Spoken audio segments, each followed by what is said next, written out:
शादी पर क्यों? उनका परिवार और बेटे हुए थे नाराज। आज भी ये सवाल उठाया जाता है कि डॉक्टर भीमराव अंबेडकर ने जब दूसरी बार शादी की तो एक ब्राह्मण महिला से ही क्यों की, जब डॉक्टर अंबेडकर का इलाज डॉक्टर सविता कर रही थी और फिर बाद में उन्हीं से शादी कर ली, तो खुद उनके लोग ही नहीं बल्कि परिवारजन ही इससे खासे नाराज हो गए। उनकी नाराजगी हमेशा बनी रही। इसी वजह से जब डॉक्टर अंबेडकर का निधन हुआ तब उनकी दूसरी पत्नी पर कई तरह के तौर पर लोगों को उम्मीद नहीं थी कि डॉक्टर अंबेडकर इस उम्र में आकर ऐसा कुछ करेंगे। जब उनकी पहली पत्नी का देहावसान हुआ तो उसके बाद उन्होंने तय ही कर लिया था कि अब उनका जीवन विधुर के तौर पर ही बीतेगा।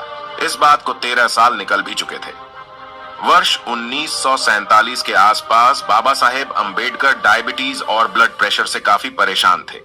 पैरों में दिक्कत बढ़ने लगी थी।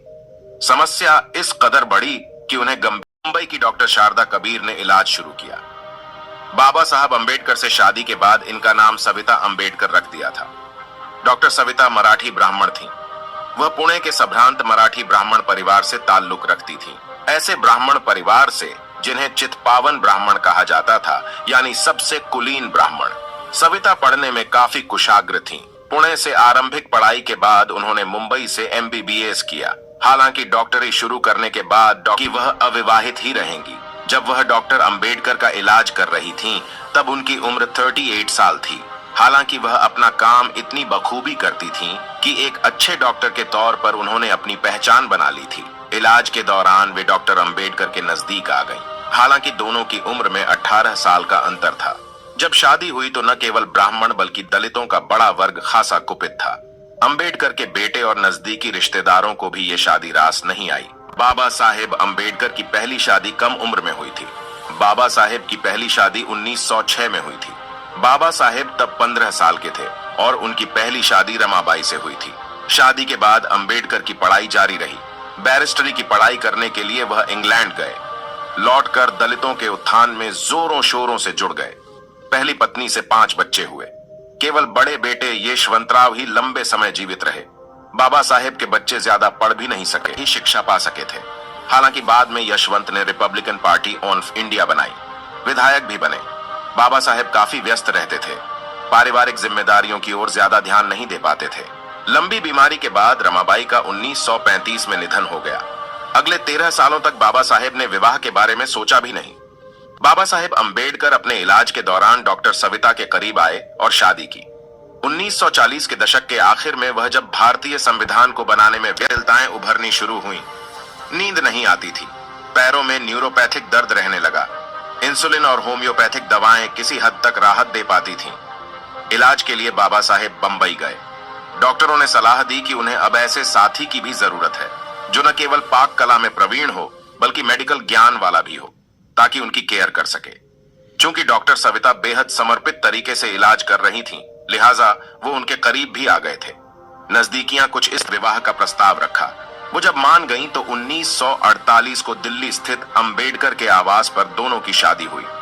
इसके बाद कई तरह की बातें और विवाद शुरू हुए। तमाम बातें कही गईं। ब्राह्मणों ने अंबेडकर की दलित राजनीति और विचारधारा पर सवाल खड़े कर दिए। नाराज दलितों के एक वर्ग का कहना था कि इससे गलत तो कुछ हो ही नहीं सकता था। क्या बाबा साहेब को शादी के लिए एक ब्राह्मण स्त्री ही मिली थी? कुछ ने कहा कि यह ब्राह्मणों की साजिश है। उनके बहुत से अनुयायियों का मानना था कि बाबा साहेब जो भी करते हैं सोच समझ करते हैं। बाबा साहेब ज्यादा विचारवान और समझदार हैं, लिहाजा उन्होंने उचित ही किया होगा। अब जानिए बाबा साहब ने जब दूसरी शादी की उसके बाद उनके क्या ख्याल थे। आम्बेडकर खुद उनके समर्पण और सेवा की तारीफ करते थे। जब उन्होंने अपनी किताब द बुद्धा एंड हिज धर्मा लिखी तो पहली बार में ये बगैर भूमिका के प्रकाशित हुई। 15 मार्च 1956 को बाबा साहेब ने इसकी भूमिका धारे रखे तो कोई शक नहीं कि डॉक्टर सविता ने पूरी निष्ठा से मरते दम तक अंबेडकर का ख्याल रखा। वह उनकी सेवा में जुटी रही। नई भूमिका के साथ किताब को फिर प्रकाशित किया जाना था। भावुक अंदाज में इसमें लिखा कि किस तरह उन्हें पत्नी से मदद मिली। अंबेडकर के निधन के बाद नाराज करीबियों और अनुयायियों ने प्रकाशक पर दबाव डाला कि ये भूमिका हटाई जाए।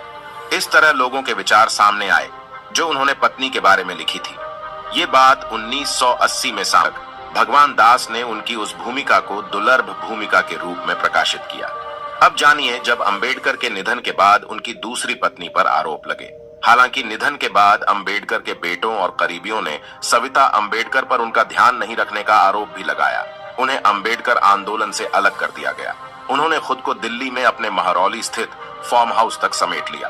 बाद में युवा रिपब्लिकन नेता रामदास अठावले और गंगाधर गाड़े दोबारा अंबेडकर, हालांकि उम्र बढ़ने पर वह फिर अलग हो गईं। उन्होंने बाबा साहेब पर संस्मरण बाबा साहेब बंचा सहवासत लिखा, उन पर बनी फिल्म में योगदान दिया। सविता अंबेडकर का देहांत साल 2003 में 94 साल की उम्र में मुंबई के जेजे अस्पताल में निधन हो गया। दोस्तों, आज की वीडियो में बस इतना ही। वीडियो पसंद आई हो तो एक लाइक करें और कमेंट बॉक्स में जय भीम और वीडियो को शेयर करें, चैनल को सब्सक्राइब करें। जय भीम।